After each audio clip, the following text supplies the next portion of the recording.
Praise the lord. చేరవచ్చిన మీకు అందరికీ ప్రభువైన యేసుక్రీస్తు శుభాలు తెలియజేస్తున్నాను. ఈ దినము కొరకు ఏర్పాటు చేయబడిన లేఖన భాగము అపోస్తుల కార్యములు 15వ అధ్యాయము 1వ వచనం. కొందరు యూదయ నుండి వచ్చి, మీరు మోషేను నియమించిన ఆచారము చొప్పున సున్నతి పొందితేనే గాని రక్షణ పొందలేరని సహోదరులకు బోధించిరి. Praise the Lord. దేవునికి స్తోత్రం. Hallelujah, hallelujah, hallelujah. Praise the Lord. Shalom, maranatha. మీ అందరికీ ప్రత్యేకమైనటువంటి వందనాలు తెలియజేస్తున్నాను. ఆయన హెచ్చవలసి ఉన్నది, హీ మస్ట్ ఇంక్రీజ్ అనేటువంటి అనుదిన ఆత్మీయ కార్యక్రమ వీక్షకులైన ఆత్మీయ బంధువులైన మీ అందరికీ నా హృదయపు లోతులో నుంచి Gideon machine church GMC Shantinagar Nellore మరియు గిడియోన్ ఫెలోషిప్ ఇంటర్నేషనల్ GFI అనేటువంటి సహవాసం తరపున ప్రత్యేకమైన వందనాలు తెలియజేస్తున్నాను. రండి, మనం ప్రేమపూర్వకంగా ఆహ్వానిస్తున్నాం. మీ కార్యక్రమానికి మిమ్మల్ని ఆహ్వానిస్తున్నాం. ఆత్మీయంగా ఎదగడం కోసం, ఆత్మీయంగా బలపడడం కోసం, ఆత్మీయ వివరణల కోసం, ఆత్మీయ సమాచారం కోసం, ఆత్మీయ సత్యాల కోసం, ఆత్మీయంగా రేపబడ్డానికి, పురికొల్పబడ్డానికి ఈ కార్యక్రమాన్ని మీరు వినియోగించుకుంటున్న విధానం కొరకే నేను దేవుని స్తుతిస్తున్నాను. దేవుని స్తోత్రం. మనం అపోస్తుల కార్యములు ధ్యానిస్తూ ఉన్నాం. ప్రభు కృపను బట్టి అపోస్తుల కార్యములు 14 అధ్యాయాలు ముగించడానికి ప్రభు మనకు సహాయం చేశాడు. ఈ దినం నుంచి, ఈ ఎపిసోడ్ నుంచి మనము అపోస్తుల కార్యములు 15వ అధ్యాయం ధ్యానించుకోబోతున్నాం. ఇంచుమించు ఈ నెలంతా, డిసెంబర్ నెలంతా అపోస్తుల కార్యములు 15వ అధ్యాయం ధ్యానించుకుంటాం. తర్వాత మిగిలినటువంటి 13 అధ్యాయాలని, అంటే ఓవరాల్గా మళ్ళీ 1 నుంచి 28 వరకు చాప్టర్స్లోంచి మిస్ అయిపోయినట్టు కొన్ని విషయాలని మాట్లాడుకుంటూ 2024వ సంవత్సరం అంతా గడపాలి, స్పెండ్ చేయాలనేది నా యొక్క ఉద్దేశం. ఈ కార్యక్రమాన్ని మీరు ప్రోత్సహిస్తున్న విధానం కొరకే నేను దేవుని స్తుతిస్తున్నాను. ఈ కార్యక్రమం కొరకు మీరు అనుదినం కొన్ని సెకండ్లు ఈ కార్యక్రమం కోసం ప్రత్యేకంగా ప్రార్థించాల్సిందిగా కోరుతున్నాం. కార్యక్రమం పేరు ఆయన హెచ్చవలసి ఉన్నది, హీ మస్ట్ ఇంక్రీజ్. యోహాను సువార్త 3వ అధ్యాయము 30వ వచనాన్ని ఆధారంగా చేసుకొని ఆయన మాత్రమే హెచ్చించబడాలి అనేటువంటి ఉద్దేశంతో ఈ కార్యక్రమాన్ని ఏర్పాటు చేయాలని, ఈ కార్యక్రమం ప్రసారం జరిగించాలనేటువంటి ఒక తలంపు నా మనసులో దేవుడు కలిగించిన దాని ఫలితంగా ప్రభు కృపను బట్టి 4 సంవత్సరాలుగా ఇలా కార్యక్రమం చేయడానికి ప్రభు సహాయం చేస్తున్నాడు. దేవుని స్తోత్రం. హల్లెలూయా. ఈ కార్యక్రమాన్ని ఎవరైనా మొట్టమొదటిసారిగా చూస్తున్నట్లయితే వారిని ప్రేమపూర్వకంగా ఆహ్వానిస్తున్నాం, అభినందిస్తున్నాం. ఈ కార్యక్రమం మీకు అవకాశం దొరికినప్పుడు అలా చూస్తూ ఉండండి. టీవీ సెట్లో వచ్చేటువంటి టైంలోనే యూట్యూబ్లో స్ట్రీమింగ్ వస్తుంది కనుక, స్ట్రీమింగ్ చేయబడుతుంది కనుక మీరు ఉదయం 8 గంటల నుంచి 8:30, సాయంకాలము 4 నుంచి 4:30, ఒక్క శనివారం మాత్రం 3:30 నుంచి 4 గంటల వరకు ప్రసారం అవుతున్నటువంటి కార్యక్రమం శాంతి టీవీ నెల్లూరు అని మీరు యూట్యూబ్లోకి వెళ్ళి సెర్చింగ్ ప్లేస్లో టైప్ చేసేసి మీరు క్లిక్ చేసినట్లయితే శాంతి టీవీ నెల్లూరు, శాంతి టీవీ లోగోతో ఇట్స్ టైమ్ టు చేంజ్ అనేటువంటి మోటోతో ఉన్నటువంటి ఎంబ్లం కనిపిస్తుంది. దానిలో మీరు క్లిక్ చేస్తే మీరు ఆ ఛానల్లో వేరు వీడియోస్, అప్లోడ్ అయినటువంటి వీడియోస్ అన్నీ మీరు చూడొచ్చు. దేవుని స్తోత్రం. హల్లెలూయా. కాబట్టి శాంతి టీవీ నెల్లూరు అనే ఛానల్ సబ్స్క్రైబ్ చేసుకోండి. GMC సంతోష్ నెల్లూరు అనేది నా పర్సనల్ ఛానల్ మీరు సబ్స్క్రైబ్ చేసుకోండి. అంతేకాకుండా ఫేస్బుక్లోకి వెళ్ళి హీ మస్ట్ ఇంక్రీజ్ అని మీరు టైప్ చేసుకుంటే అక్కడ వచ్చేటువంటి ఆ ఐడీల్లో ఒక ఐడికి మీరు రౌండ్గా ఎంబ్లం ఉంటుంది, హీ మస్ట్ ఇంక్రీజ్ అనేటువంటి ఎంబ్లం. దాన్ని మీరు క్లిక్ చేసినట్టయితే, లేకపోతే దానికి ఒక ఫ్రెండ్ రిక్వెస్ట్ పంపించినట్టయితే ప్రతి ఆదివారము నేను ఇచ్చేటువంటి సందేశాలు, వాటి యొక్క వివరాలు, లేకపోతే ఆ సందేశంలోని విషయాలు, లేకపోతే సందేశం యొక్క లింకు మీకు అందుతుంది. కనుక దేవుని వాక్యాన్ని సంగ్రహించడానికి, దేవుని వాక్యాన్ని సేకరించడానికి, దేవుని హృదయాన్ని మీ హృదయంలో పదిలంగా దాచుకోవడానికి మంచి అవకాశంగా వాడుకొని ఏ విధము చేతనైనా దేవుని వాక్యాన్ని క్యాచ్ చేసుకోవడానికి, దేవుని వాక్యాన్ని వినడానికి, నేర్చుకోవడానికి మీకు ఇది ఒక మంచి అవకాశం అని నేను భావిస్తున్నాను. దేవుని స్తోత్రం. హల్లెలూయా. కాబట్టి ఈ కార్యక్రమం కోసం ఆర్థికంగా స్పాన్సర్ చేస్తాము అని మీరు ముందుకు రావని అవసరం లేదు. కారణం ఏంటంటే ప్రభు సహాయం చేస్తున్నాడు. ఇప్పటి వరకు ప్రభు యొక్క సహాయం వలన, ప్రభు యొక్క స్పాన్సర్షిప్ వలన జరిగింది. అంటే మీరు ఎవరు సపోర్ట్ చేయకూడదని కాదు నా మాటలకి ఉద్దేశం. ప్రతి వాళ్ళకి వాళ్ళ బాధ్యతలోనే వాళ్ళు ఆల్రెడీ ఏదో ఛానల్స్కో, ఏదో ప్రోగ్రామ్స్కో కమిట్ అయిన వాళ్ళు ఉంటారు. ఒకవేళ అయినప్పటికీ దీనికి మించి మీరు చేస్తున్న దానికన్నా మీకు ఏమైనా ఆర్థిక వనరులు ఉన్నట్లుగా మీకు అనిపించినట్లయితే, మీకు ఒకవేళ ప్రార్థించి ఒక నడిపింపు ఉన్నట్లయితే మీరు పంపించడానికి ప్రయత్నం చేయండి. అది ఎంత అని నేను చెప్పను, కానీ మీ ప్రేరేపణను బట్టి మీరు పంపించడానికి ప్రయత్నం చేయండి. ఇందులో బలవంతం వింటూ ఏమీ లేదు. కనుక మీరు ఇవ్వాలి, చేయాలి అనే ఉద్దేశంతో నేను మాట్లాడడం లేదు. మీ ప్రార్థన సహాయాన్ని నేను కోరుకుంటున్నాను. కనుక ఈ కార్యక్రమం కోసం అనుదినం ప్రార్థించాల్సిందిగా కోరుతున్నాం. దేవుని స్తోత్రం, హల్లెలూయా. నిన్నటి ఎపిసోడ్లో మనం ఆలోచించిన విషయం, అపోస్తులందరూ పెద్దలను ఏర్పాటు చేసి వాళ్ళు ప్రార్థన చేశారు. వాళ్ళ మొదటి మిషనరీ ప్రయాణం యొక్క ముగింపులో ఇంచుమించు వాళ్ళ మిషనరీ ప్రయాణం అయిపోయినట్టే. మళ్ళీ అంతియోకు వచ్చి అంతియోకు నుంచి వాళ్ళు యెరూషలేంకి వెళ్ళారు. ఇవన్నీ మనకు తెలిసిన విషయాలే. 14వ అధ్యాయాలు మనం చదవగలం. ఇంచుమించు లాస్ట్ స్టేజ్లో, last days of the missionary trip వాళ్ళు చేసినటువంటి ప్రార్థన, వాళ్ళు ఏం ప్రార్థన చేశారు అని రాయబడలేదు, కానీ అక్కడక్కడ ప్రార్థన చేశారు అని రాయబడి ఉంటుంది. అక్కడక్కడ వాళ్ళు చేసిన ప్రార్థన ప్రస్తావించబడుతుంది. ప్రార్థన చేశారు అని చెప్పిన, ప్రార్థన ప్రస్తావించబడిన అపోస్తులు ప్రభువుకు ఏదో చేశారు, ప్రభువు పక్షాన లేకపోతే ప్రభు బిడల పక్షాన ఏదో చేశారు అని మాత్రం అర్థం చేసుకోవాలి. కానీ వాళ్ళు దేనికోసం ప్రార్థన చేశారు? రెండో మిషనరీ ప్రయాణం కోసం, ఆర్థిక వనరుల కోసమా, లేదా మిషనరీ ప్రయాణం, ఇలాగ మిషనరీ ప్రయాణాలు కొనసాగాలని దీనికోసం ప్రార్థన చేశారా అని ఆలోచిస్తే మనం అందులోంచి అర్థం చేసుకున్న విషయం, పెద్దలను నియమించారు కాబట్టి తాజాగా నియమించబడినటువంటి న్యూలీ అపాయింటెడ్ ఎల్డర్స్ చక్కగా రూల్ చేయాలి, అనగా బాగుగా పాలన చేయు పెద్దలకు అని రాయబడింది. మొదటి తిమోతి పత్రిక 5వ అధ్యాయంలో సన్మానం చేయమని, లేకపోతే వాళ్ళని ఆనర్ చేయమని, రెండొంతల సన్మానానికి లేకపోతే రెట్టింపు ఘనతకు వాళ్ళు పాత్రులని భావించాలని పౌలు గారు చెప్పారు. కాబట్టి ఒకటి, పెద్దల యొక్క పని కోసం పెద్దలు సరిగా పని చేయాలి. తమకు అప్పగించబడిన ఎక్స్ట్రా పని చేయడం కాదు. తమకు ఏదైతే అపోస్తుల ద్వారా పంపబడినటువంటి అపోస్తుల ద్వారా అప్పగించబడిందో, అలాగని వీళ్ళు పెద్దలను నియమించారని పైనున్నవారు, హయ్యర్ అథారిటీస్ అయినట్టు వాళ్ళు, హై కమాండ్ వాళ్ళు, ఏమండి మీకు సువార్త చెప్పేసి రమ్మని చెప్తే పెద్దలను నియమించే పని మీకు ఎవడిచ్చాడు, మీకు ఎందుకు అనవసరమైన విషయాలు తలదూర్చుకోవడం ఏంటని వాళ్ళు అడగలేదు. వాళ్ళ యొక్క మిషనరీ ట్రిప్లో భాగంగా అవసరమైన చోట మీకు పెద్దలను నియమించండి, నో ప్రాబ్లం అని చెప్పిండొచ్చు. లేకపోతే పెద్దలను నియమించడం కోసం వాళ్ళ దగ్గర సలహా తీసుకొని ఉండొచ్చు. పెద్దలను నియమించారు అనే దానికోసం వాళ్ళని పెద్దగా దాన్ని హైలైట్ చేయలేదు. కానీ వాళ్ళు హైలైట్ చేసింది, అన్యజనులు విశ్వసించినట్లు దేవుడు ద్వారం తెరిచాడు, అన్యజనులు విశ్వసించినట్లు దేవుడు కార్యం చేశాడు, దేవుడు మాకు తోడుగా ఉన్నాడు, మాకు తోడుగా ఉండి సూచక్రియలు చేశాడు, దేవుడు వాళ్ళని రక్షించాలనే ఉద్దేశం కలిగి ఉన్నాడు, కనుక వాళ్ళ హృదయాలను తెరిచాడు, వాళ్ళ జీవితాల్లోకి సువార్త ప్రవేశించడానికి వారి హృదయాలను తెరిచాడు అని వాళ్ళు చెప్పినట్టు సాక్ష్యము అపోస్తుల కార్యములు 15వ అధ్యాయంలో చూడగలం. దేవుని స్తోత్రం, హల్లెలూయా.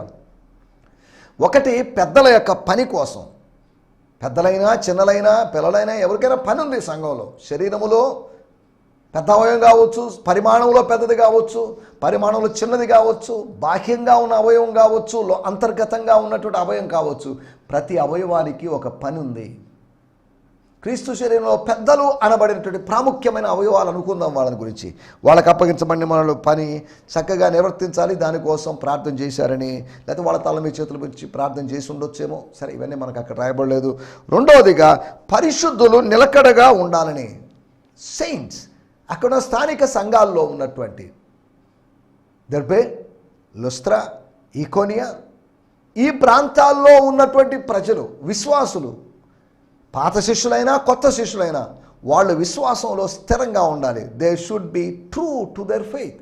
వాళ్ళ విశ్వాసం విషయంలో నమ్మకంగా ఉండాలి, విశ్వాస జీవితంలో నిలకడగా ఉండాలని వాళ్ళు ప్రార్థన చేశారు. ప్రభువు కూడా ఇలాగే ప్రార్థన చేశాడు. లూకాసు సువార్త 22వ అధ్యాయంలో, మీ నమ్మిక తప్పిపోకున్నట్లు పేతురు, నీ నమ్మిక తప్పిపోకూడదు, దానికోసం నేను వేడుకున్నాను, నా తండ్రిని వేడుకున్నాను, తండ్రిని ప్రార్థన చేశాను అని చెప్పాడు. దాన్ని బట్టి అతని నమ్మకం తప్పిపోకుండా ఉంది అని మాత్రం అర్థం చేసుకోగలరు. దేవుని స్తోత్రం.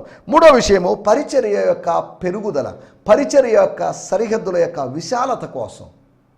మినిస్ట్రీ ఎక్స్పాండ్ కావాలి. మేము ఇప్పటికే కొన్ని ప్రాంతాలకు తిరిగాం, ఇంకా అనేకమైన ప్రాంతాలకు తిరగాలి. దీనికి వనరులు కావాలి, ఆర్థికమైన ఆత్మీయమైనటువంటి వనరులు కావాలి. Expansion of the ministry. దేవుని సేవలో ఉన్నటువంటి దేవజనులారా, ఈ మాటలు వింటున్నప్పుడు ఈ విషయం నాకు కూడా వర్తిస్తుంది. ఈ దినాల్లో మన సేవలో ఎక్స్పాన్షన్ కావాలి. మన పరిచర్య యొక్క సరిహద్దులు, సేవ యొక్క సరిహద్దులు విశాలపరచబడాలి.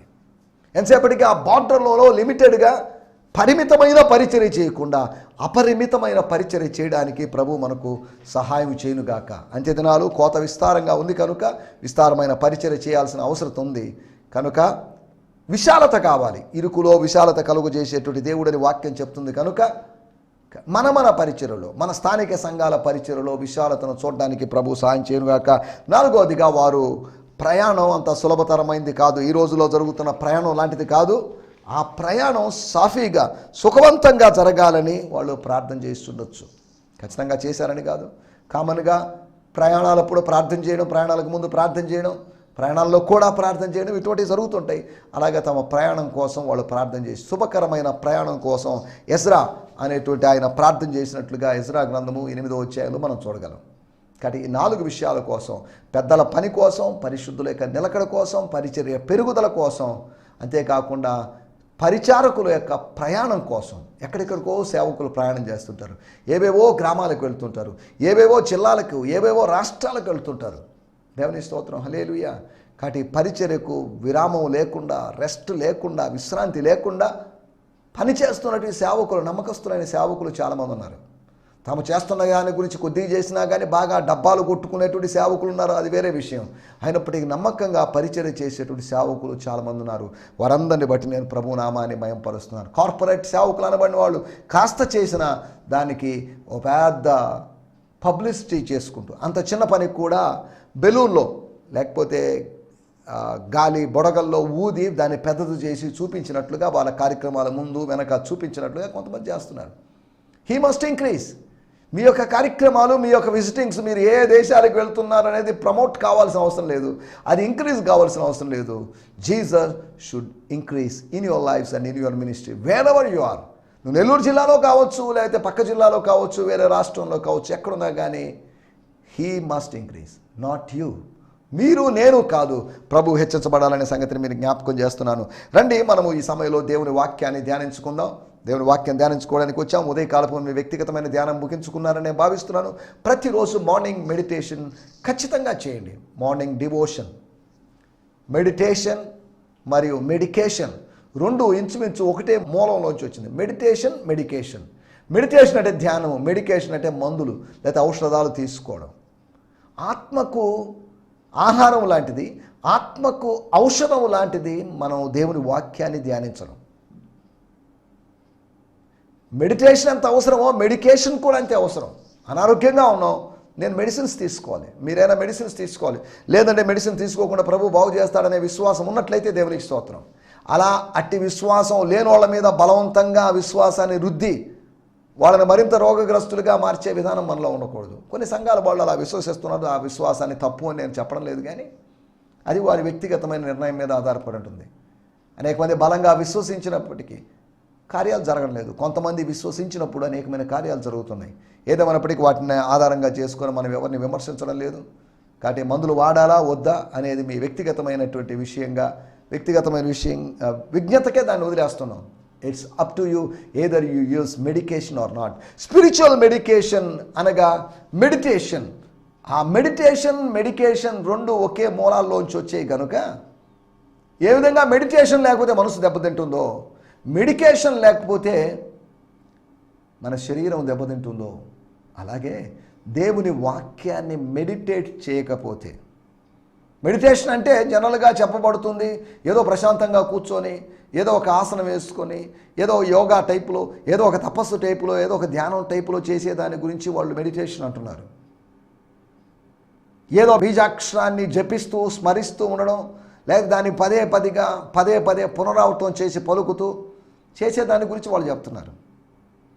మెడిటేషన్ అనేది మైండ్కి సంబంధించింది, మైండ్ యొక్క కంట్రోల్ అంటున్నారు. కానీ కొంతమంది అంటున్నారు దెర్ నో మైండ్ అనేటువంటి స్థితి అనేది మెడిటేషన్ అని చెప్తున్నారు. సరే, మెడిటేషన్లోకి వాటిలోకి వెళ్ళడం లేదు, కానీ ఉదయకాలము మీరు వాక్యాన్ని ధ్యానించారని నేను భావిస్తున్నాను. వాక్యాన్ని ధ్యానించండి. నీవిచ్చినట్టు వాక్యం కొరకు నేను ఆశతో కనిపెడుతున్నాను, నేను ధ్యానిస్తున్నాను అని కీర్తనాకారుడు 119వ కీర్తనలో చెప్పాడు. కాబట్టి దేవుని యొక్క మాటలు దేవుడు మనకు ఎప్పుడో ఇచ్చేశాడు. బైబిల్ మొత్తాన్ని మనకి ఇచ్చాడు. పరిశుద్ధ గ్రంథాన్ని ఆదికాండము నుంచి ప్రకటన గ్రంథం దాకా మనకి ఇచ్చినట్టు ఈ లేఖన భాగాల్ని మనం మెడిటేట్ చేయాల్సిన అవసరం ఉంది. మనం వినడం మాత్రమే కాదు, దాన్ని ధ్యానించాల్సిన అవసరం ఉంది. దేవుని స్తోత్రం. రండి మనం ఈ సమయంలో అపోస్తుల కార్యములు 15వ అధ్యాయము 1వ వచనము, book of acts 15th chapter verse 1.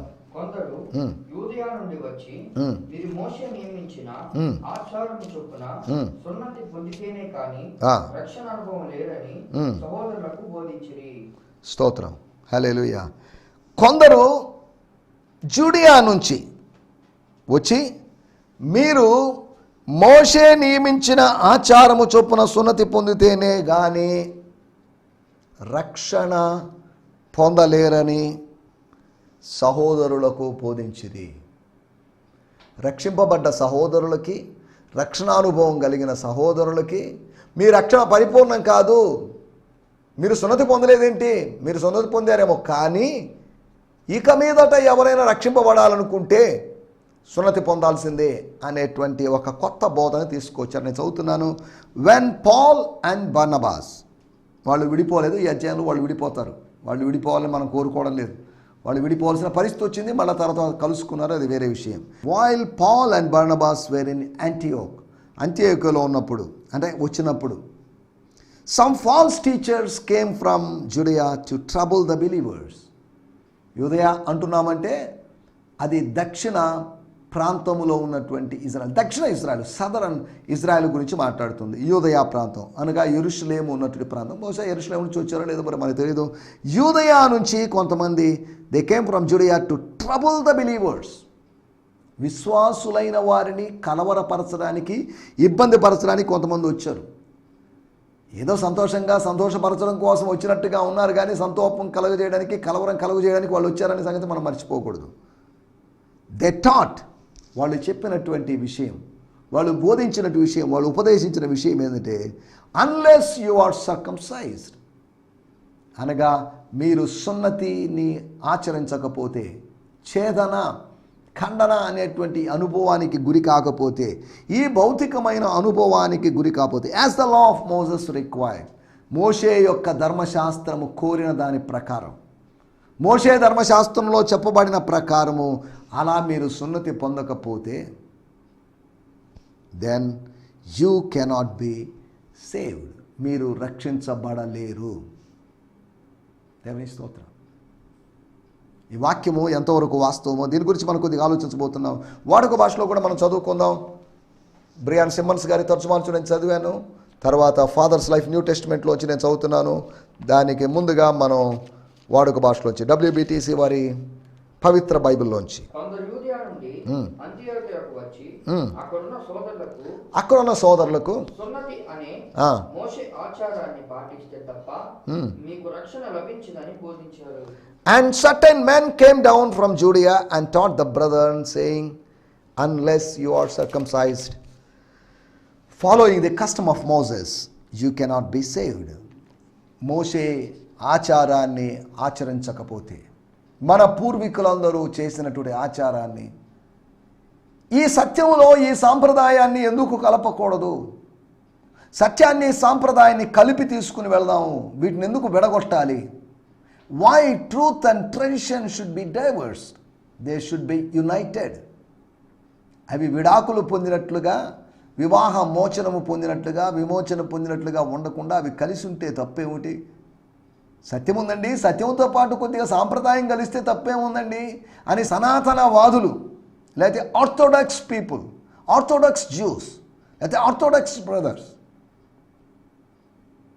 అనగా కన్సర్వేటివ్ కాని వాళ్ళు, అనగా కొంతమంది గ్రీకులను ఉద్దేశించి, గ్రీకు భాష మాట్లాడు యూదులు అనే అపోస్తుల కార్యం ఆలోచనలో చూస్తున్నాం. ఇక్కడ బహుశా ఈ బ్రదర్స్, ఈ కొంతమంది బ్రదర్స్, ఎంతమందో మనకు తెలియదు, కపట సహోదరులు, దుర్బోధకులు, వీళ్ళు వచ్చి కలవరపరచడానికి, డిస్టర్బ్ చేయడానికి, ట్రబుల్ చేయడానికి, వాళ్ళు నేర్చుకున్నటువంటి సత్యములోనే వాళ్ళని స్థిరపరచాలని కాదు. మొదటి మిషనరీ ప్రయాణము తర్వాత చూడండి, వాళ్ళు వచ్చిన టైము, వీళ్ళు వచ్చిన టైం చూడండి. యోసేపు యాకోబు ఇద్దరు తండ్రి ఇంటికి ఒకే సమయంలో వచ్చారు, అనగా ఇస్సాకు ఇంటికి ఒకే సమయంలో వచ్చారు. ఎప్పుడో 20 సంవత్సరాల క్రితం తాను చచ్చిపోతాను అనుకొని ఫిక్స్ అయిపోయి మంచిగా వేట మాంసం కుమారుని చేత తెప్పించుకొని కుమారుని దీవించి చనిపోవాలని ప్లాన్ చేసిన వ్యక్తి, దేవుడు ఆయనకు ఒక 20 సంవత్సరాల ఆయుష్ను పొడిగించాడు. ఇప్పుడు దాని గురించి మాట్లాడడం లేదు. కానీ ఐజక్ యొక్క ఇంటికి, ఇస్సాకు గారి ఇంటికి ఇద్దరు ఒకే సమయంగా వచ్చినట్లుగా ఇక్కడున్న స్థానిక సంఘానికి, జెరూసలేం కౌన్సిల్ దగ్గరికి, లేకపోతే యాంటియోక్ దగ్గరికి ఇద్దరు, అనగా ఇద్దరంటే ఇద్దరనే కాదు, పౌలు బర్నబా మరియు ఆ టీం ప్లస్ అనగా సద్బోధకులు దుర్బోధకులు ఇద్దరు కలుసుకున్నారు. అనగా గోధుమలు గురుగులు అక్కడ వెత్తబడ్డాయి. అనగా రెండూ కలిసి వచ్చాయి, రెండూ ఎదుగుతూ ఉన్నాయి. కలుపు మొక్కలు, గురుగులు లేదా ఫాల్స్ టీచింగ్స్ కూడా సంఘములో ఎదుగుతున్నాయి. ఆది సంఘములో మన మొట్టమొదటి సందర్భం, ఇంతకుముందు కూడా ఎక్కడెక్కడ ఈ బీజం పడి ఉండొచ్చు, కానీ మనకు స్పష్టంగా కనిపిస్తుంది ఎర్లీ చర్చ్లో సంఘం ఆరంభించబడిన 10 సంవత్సరాల్లోనే దుర్బోధ అక్కడ ఆరంభమైంది. ఆది సంఘం అద్భుతమైన సంఘం అండి, వండర్ఫుల్ చర్చ్ అండి. దాని ప్రకారమే కొత్త నిబంధన సంఘం, ప్రస్తుతం మన సంఘం ముందుకు సాగాలని బోధిస్తున్న వాళ్ళు ఆది సంఘంలో కూడా దుర్బోధలు ఉన్నాయనే సంగతిని మనం మర్చిపోకూడదు. ఆది సంఘం powerful church, early church was a powerful church, but we should not forget that they had some false teachings. ఈ ఫాల్స్ టీచింగ్స్ని ఖండించడానికి దేవుడు అక్కడున్నట్టే అప్పటి నాయకుల్ని దేవుడు వాడుకున్నాడు. ఈ రోజుల్లో కూడా అంత్య దినాల్లో కూడా ఫాల్స్ టీచర్స్ కొంతమంది ఉన్నారు, కార్పొరేట్ ప్రీచర్స్ కొంతమంది ఉన్నారు. వీళ్ళని ఎదుర్కోవడానికి, వీళ్ళ సిద్ధాంతాలని దుర్బోధలుగా చూపించడానికి, వీళ్ళ సిద్ధాంతాల్లో దాగి ఉన్నటువంటి దుర్బోధల్ని ఎక్స్పోజ్ చేయడానికి దేవుడు కొంతమంది యవనస్తుల్ని వాడుకుంటున్నాడు అని చెప్పడంలో ఎటువంటి సందేహం లేదు. ఓల్డ్ జనరేషన్ ఇలా చేస్తున్నప్పుడు యంగర్ జనరేషన్ వచ్చి ఫాల్స్ టీచింగ్ చేయాల్సిన యంగర్ జనరేషన్ ఫాల్స్ టీచింగ్ చేస్తున్నట్టు ఓల్డర్ జనరేషన్ రిబ్యూక్ చేస్తుంది, కరెక్షన్లోకి నడిపిస్తుంది. దాన్ని బట్టి నేను ప్రభు నామాన్ని మయంపరుస్తున్నాను. దేవుని స్తోత్రం, హల్లెలూయా. మనకిక్కడ మన టైటిల్ భిన్నమైనటువంటి వ్యక్తులు. ఈ అధ్యాయాన్ని మనం గమనించినప్పుడు 4 రకాల వ్యక్తులు, వాళ్ళ గురించి మనం చూస్తున్నాం. ఒకటి 15వ అధ్యాయము 1వ వచనంలో మనం గమనిస్తే వాళ్ళు వచ్చినటువంటి వారు, కొందరు వచ్చారు అని రాయబడింది. యోదయ నుంచి ఇంచుమించు 300 మైళ్ళ దూరం, ఇంచుమించు దగ్గర దూరం ఏం కాదు, ఇంచుమించు 400 చిల్లర కిలోమీటర్లు ఉన్నటువంటి ఇక్కడ నుంచి నెల్లూరు నుంచి ఖమ్మం వరకు ఇంకా ఎక్కువ దూరం ఉన్నటువంటి స్థలం. ఇన్ని గంటల ప్రయాణం అనగా ఇప్పుడే బస్సులో కానీ అయితేనా ఇంచుమించు 7 గంటల ప్రయాణం ఉన్నంత దూరం, ట్రైన్లో కానీ అయితే ఒక 5 గంటలు ప్రయాణం ఉన్నంత దూరం.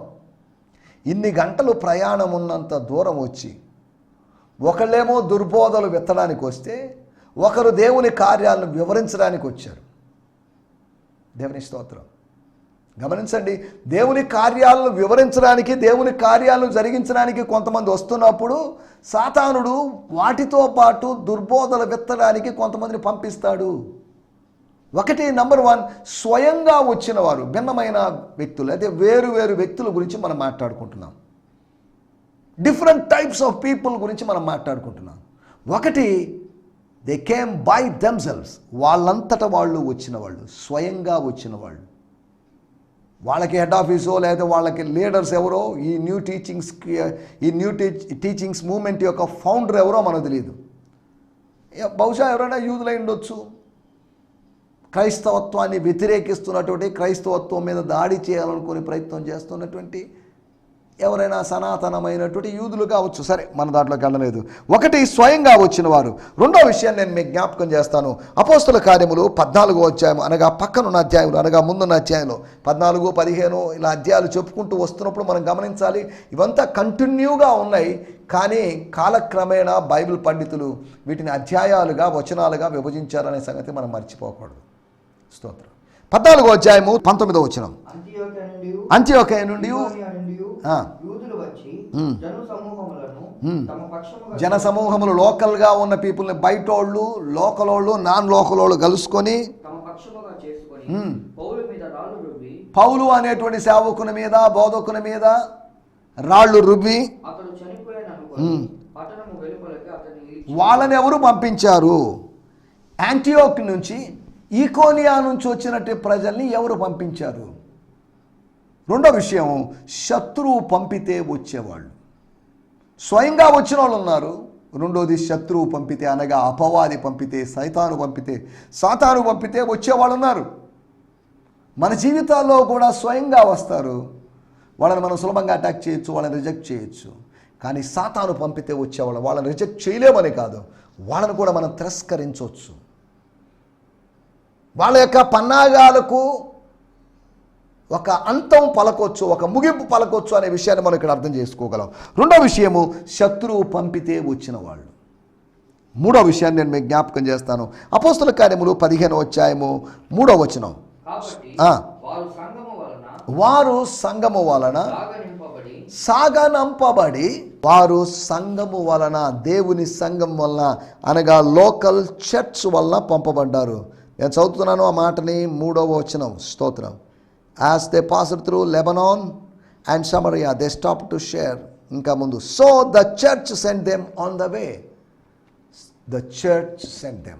సంఘము చేత, మానవ నిర్మితమైనటువంటి సంఘము చేత, దేవ మానవులు కలిసి పనిచేసినటువంటి స్థాపించినటువంటి సంఘము చేత పంపబడిన వారై, they sent by the local church, local congregation or the ecclesia.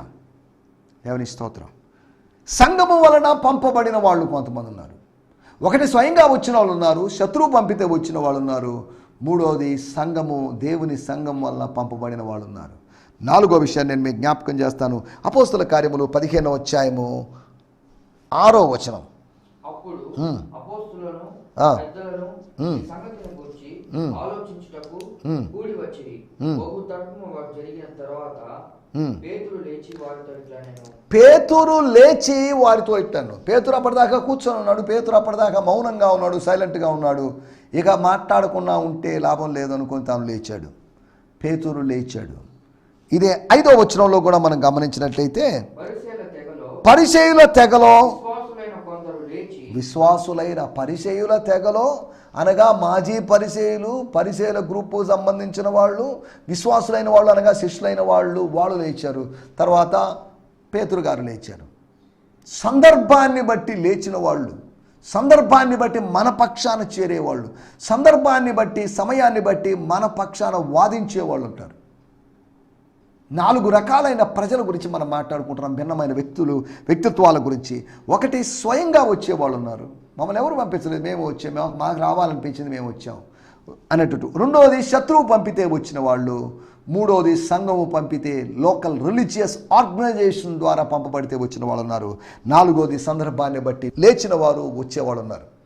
కాబట్టి ఏదేమైనప్పటికీ కూడా మనము ఆయా సందర్భానికి తగినట్టుగా లేస్తూ, దేవుని చేత లేపబడుతూ ముందుకు వెళ్ళడానికి, ముందుకు సాగడానికి, భిన్నమైన వ్యక్తులుగా ఉండడానికి ప్రభు మనకు సహాయం చేయనుగాక. ఆమేన్. హల్లెలూయా. హల్లెలూయా. ఈ సందేశము మీకు ఆశీర్వాదకరంగా ఉందని నమ్ముచున్నాము.